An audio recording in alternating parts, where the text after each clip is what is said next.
আৰু আজি অভাৰফ্ল' কৰিব নালাগে, অভাৰফ্ল' আৰু সেইচব বাদ দিয়ক, আৰু সেইচব মই নকওঁ। যি হ'ল হ'ল, যি আহিছে আহিছে, কিন্তু তাৰে সংমিশ্ৰণত দলটোক শক্তিশালী কৰিব লাগে, দলটোক দুৰ্বল কৰিব নালাগে। অভাৰফ্ল'টো হৈছে ডেফিনেটলি, অভাৰফ্ল' হৈছে কাৰণে পুৰণাখিনি এলাগী হৈ গ'ল না।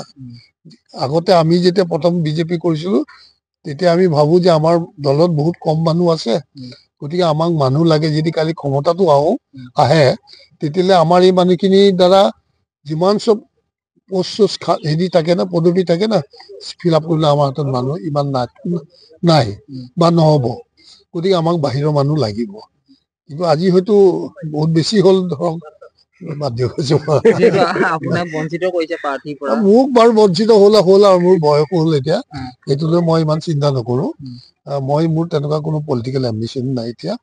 খালি মই বিচাৰো যে আমাৰ এই দলীয় কৰ্মীখিনি অধিকাৰ, সেইটো মই সহ্য কৰিব পৰা নাই, সেইটো চাফা কথা। সেইটো কাৰণে মই যুঁজিয়ে থাকিম দেই।